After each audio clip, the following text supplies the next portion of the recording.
Ouais, je sais. Mais elle a quel âge?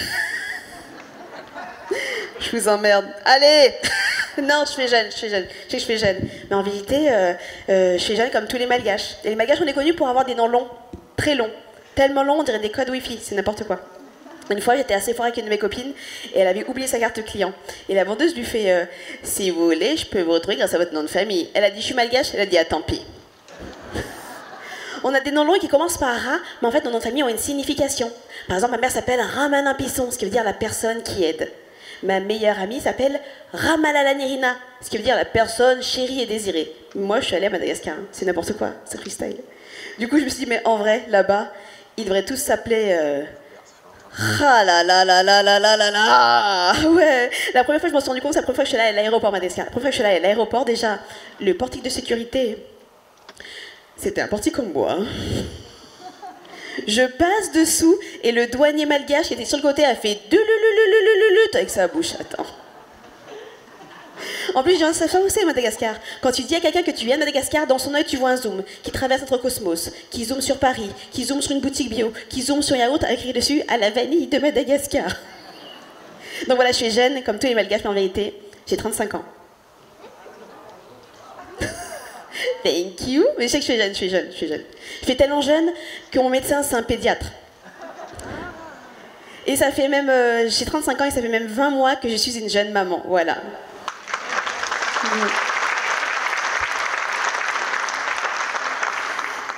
Il m'a niqué ma vie. Non, mais surtout que j'étais pas au courant que j'étais enceinte le premier mois. Et du coup, j'ai bu un verre d'alcool le premier mois. Et quand je dis un verre d'alcool... Je me suis mis une race exceptionnelle. Vraiment, j'ai appelé mon mec, viens me chercher, je suis bourrée. Il m'a dit, je suis en face de toi. Tu as ce niveau-là. Et j'avais trop peur parce que dans le cabinet de mon gynéco, il y avait une énorme affiche avec écrit « Si vous buvez un petit peu, votre enfant boit beaucoup ». J'avais trop peur, tu sais. Je me suis dit, mais comment je vais le voir, le bébé à l'échographie? J'avais trop peur de le voir comme ça. Terre brûlée au vent. Non, ça va, il va bien. Il va bien. Son doudou, c'est une bouteille de pastis. Il va bien. J'étais tellement pas prête pour la grossesse que quand le gynéco m'a dit « Vous avez une préférence pour le sexe ?» J'ai dit « La levrette ?» J'ai pas compris la question. J'ai pas compris la question. En même temps, il était con, le gynéco m'a dit « Alors, je peux vous donner le sexe, par contre, j'ai une chance sur deux de me tromper. » Bah, abstiens-toi du coup. Un truc qui est chiant que j'ai pas aimé quand t'es enceinte, c'est qu'on te demande tout le temps « Tu voulais quoi à la base ? Tu voulais quoi à la base ? Tu voulais une fille, tu voulais un garçon, tu voulais quoi à la base ?» Moi, à la base, je voulais ramasser un pépito, donc c'était pas le même projet. C'était la même... Après, je l'ai mangé le pépito. Attends, c'est trop bon les pépitos, vous êtes fous. Non, j'ai pas aimé ce non plus, c'est que tu sais pas à quel moment il faut partir à la maternité. Et moi, autour du 5e, 6e mois, au milieu de la nuit, j'ai des contractions, des contractions, des contractions. C'est beaucoup trop tôt dans la grossesse. On part en urgence à la maternité. Ma sage-femme me reçoit, elle m'ausculte et elle me dit comme ça, mais enfin, Elodie, depuis combien de temps vous rotez-vous de péter? Et moi, je suis une fille depuis toujours. Elle me dit, vous avez des gaz? Et ça provoque des contractions, donc...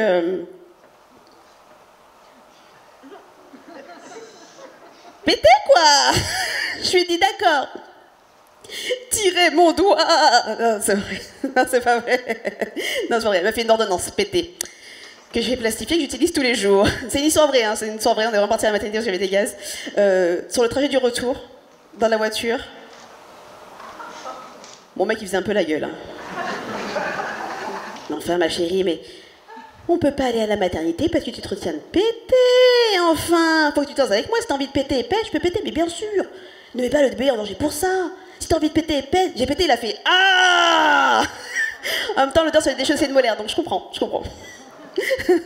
Non, moi j'ai perdu les os. Et quand tu perds les os, tu perds un petit peu les os, et après la tête du bébé vient appuyer, donc tu ne perds plus les os. Donc quand tu accouches, quand tu dois arriver à la maternité, la sage-femme doit vérifier que tu es vraiment en train de perdre les os, donc elle se met face caméra. Elle me dit, allez-y madame Arnoux, toussez. Elle s'est pris un tsunami. Ça lui a ruiné le brushing, la pauvre. Moi après, j'avoue, au moment de pousser à l'accouchement, j'avais un peu la flemme. Du coup, une fois sur 3, je faisais semblant. Allez-y, poussez.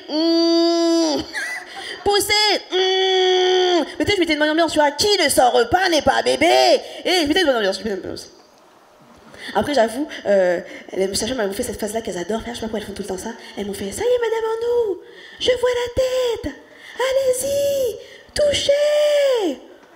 Non. Et tu sais, elles insistent. Si, il est là, allez-y, touchez. Donc moi, je suis une fille sympa, je vais lui faire plaisir, donc j'envoie la main. Et je dis, oui, c'est vrai, je sens les cheveux. Elle me dit, non, ça c'est vous. Ah.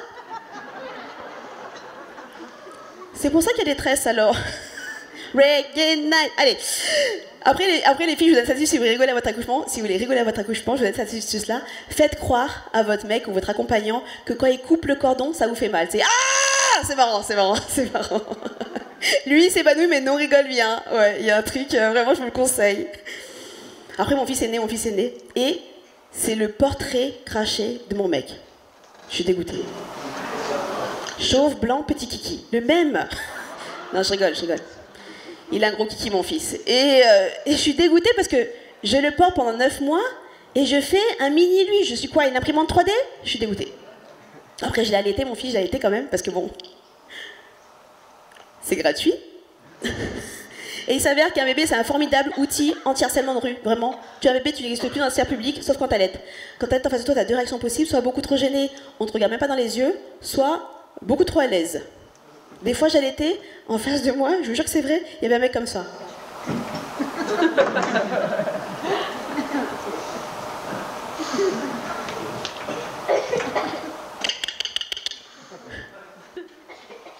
Il mange bien, hein. Non, ne commentez pas, s'il vous plaît, ne commentez pas. C'est parce que vous sexualisez cette zone-là qu'il faut la commenter dès que vous l'apercevez en train de faire sa fonction naturelle. Hein. Nous, quand on vous voit faire pipi dans la rue, on n'est pas là, hé, belle miction. Donc voilà, ne faites pas ça, s'il vous plaît. Après, ce qui est un truc aussi qui est chiant quand t'es une jeune maman, c'est qu'on te dit tout le temps, profite. Ça passe vite. Profite. Ça passe vite. Il a 20 mois, c'est passé en 20 mois, quoi. C'est pas de... Il dort pas. Non, surtout que nous, les femmes, on a l'impression de l'instinct maternel sur les épaules. Comme quoi, on sait automatiquement ce que les bébés ont. Je vous le dis, les gars, on ne sait pas. On est en freestyle, comme vous. Moi, des fois, j'arrive comme ça avec le bébé qui pleure. Je fais, oh, qu'est-ce qu'il a? Mon mec, il arrive comme ça. Et moi, je dis, bah, je sais pas, je pense que il a un petit coup de mou. Il pense au réchauffement climatique. Je dis n'importe quoi. Pire, moi, j'ai une copine qui me dit tout le temps, Élodie, c'est simple. La maternité, il suffit d'écouter sa voix intérieure. Moi, j'écoute ma voix intérieure, je fais que de la merde, vraiment. Ma voix intérieure, c'est la voix de dingo. Non, c'est dur de faire... D'ailleurs, surtout que maintenant tu vois, je me vois que je me transforme en ma mère, parce que je fais des phrases de maman maintenant. La dernière fois, mon fils, il se grattait le nez comme ça, je vais le voir, et je fais « Bah !» Déjà, je dis « Bah !» Et je lui dis cette phrase-là, je lui dis « Bah !» Tu veux que je t'aide? Et il m'a dit oui. Je sais pas su quoi faire. Mais c'est dur de gronder. Je dois gronder maintenant mon fils, je sais pas quoi faire.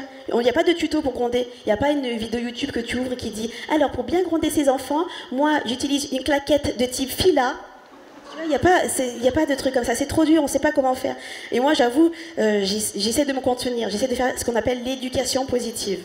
Parce que moi je suis sanguine, j'ai envie de m'énerver à chaque fois. La dernière fois mon fils, je vous raconte cette histoire, il se roulait par terre dans la rue, au milieu de la route, parce que je ne le laissais pas conduire la voiture. Et je vais pour m'énerver sur lui. Et il y a une dame qui arrive qui fait hop, hop, hop, hop, hop. Je vous arrête tout de suite.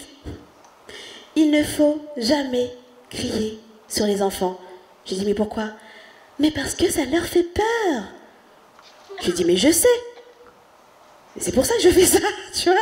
Elle me dit non, déjà le cerveau des enfants n'est pas capable de comprendre la négation, donc il faut dire de façon positive, et surtout, il faut être dans la bienveillance. Alors moi, ce que je fais, c'est que je me mets à la hauteur, je deviens un vase émotionnel, et je lui dis, je comprends ta douleur, j'entends ta colère, et je la comprends. Je dis, mais qui fait ça? On dirait Emmanuel Macron, c'est horrible. Tu vois, je ne peux pas faire ça. Et après, elle me dit, à votre tour. Donc j'essaie de me contenir. Je me mets à la hauteur de mon fils et je dis bienveillance, tu restes sur la route, je te défonce. Voilà, là on avait bon, là j'avais bon sur tous les points, tu vois. Mais c'est dur l'éducation positive, franchement c'est dur. Moi je faisais que mes parents ils se prenaient pas la tête comme ça. Mes parents ils se prenaient pas du tout la tête comme ça pour nous gronder. Moi de mon père déjà il était dur, il nous faisait peur. Moi je me rappelle la première fois que mon mec il est venu chez moi, mon père il a ouvert la porte comme ça, il a dit bonjour.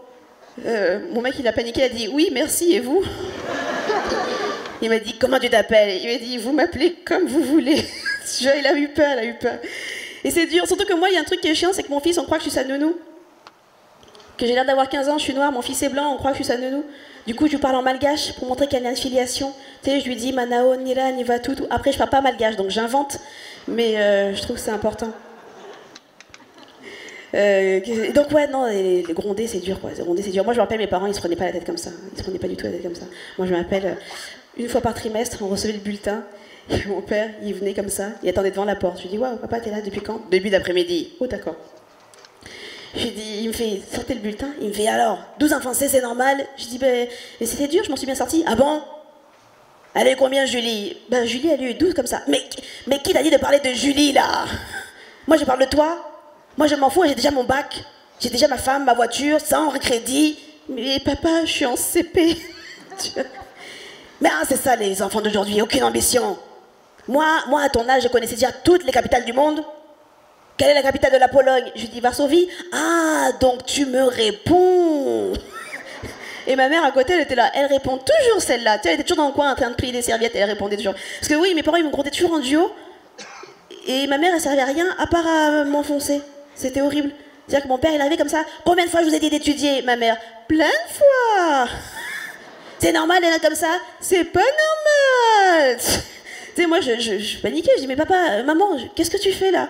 Mon père, il prenait sa défense. Il dit, hé, là, c'est entre toi et moi. Et ma mère à côté, c'est entre lui et toi. Même et pire, quand il revenait de l'église, ma mère, elle pétait un câble, elle balançait des louanges, tu sais. Mon père, il fait, j'en peux plus. Ma mère, amen.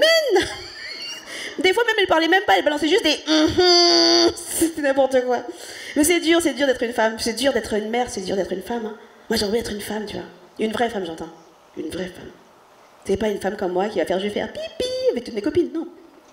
Une vraie femme qui va arriver, qui va être digne, qui va dire à présent, je vais aller uriner au water. Une vraie femme.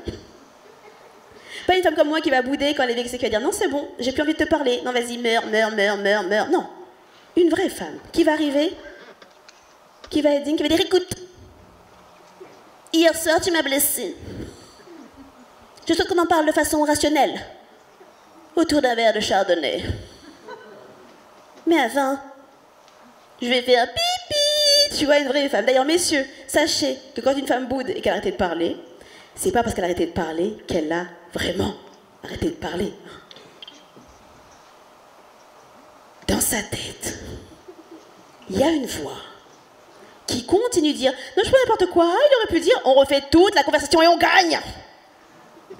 Alors que quand tu vois un mec qui regarde dans le vide comme ça et que tu lui dis chérie, à quoi tu penses? Et qui nous dit rien, ben c'est vrai. Il pense à rien du tout. La dernière fois, je voyais ma mec en train de conduire, je voyais le vide dans son regard. Si je devais faire ses pensées, c'était ça.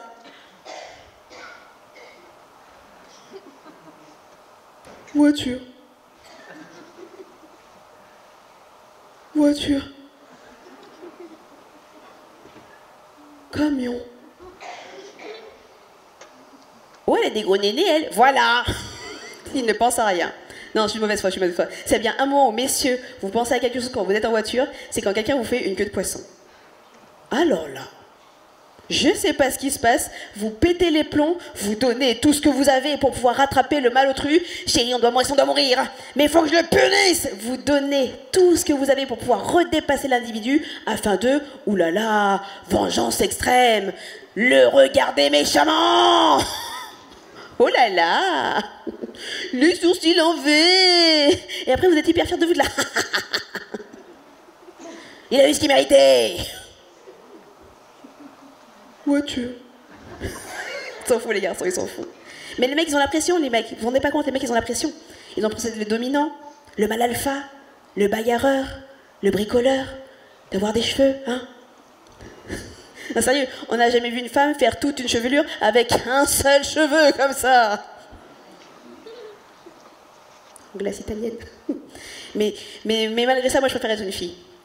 Je préfère être une fille. Parce que nous les filles, on fait croire qu'on est des petites choses fragiles. Oh, on fait croire qu'oh là là, on n'a pas de force. Mon chéri, toi qui es si fort, Et moi qui suis si faible, est-ce que tu peux, s'il te plaît? J'arriverai jamais tout seul. Est-ce que tu peux sortir la poubelle? Merci, mon amour. Mon héros, mon roi. Ah bah oui, bien sûr, les gars, on vous arnaque. Des années qu'on vous arnaque. Hein. D'ailleurs, je préfère être une fille pour ça. Sauf pour être drôle, c'est vrai. Quelle fille n'a jamais entendu un mec dire de toute façon, une fille, elle va être soit belle, soit drôle. Ouais. ou, tu vois, moi, est-ce que nous, on dit la même chose? Ça n'a pas de sens. Il y a même des mecs qui disent une fille, elle va être soit belle, soit drôle, sauf si c'est une lesbienne. Nous, ça n'a pas de sens. Imaginez, nous, on dit la même chose. Imaginez, on dit bah, de toute façon, un mec, il va être soit beau, soit propre. Ah non, ça marche autant pour moi. Merci beaucoup, je laisse là-dessus, merci beaucoup. Mesdames, Mesdemoiselles, Messieurs, applaudissements pour Élodie Arnoux.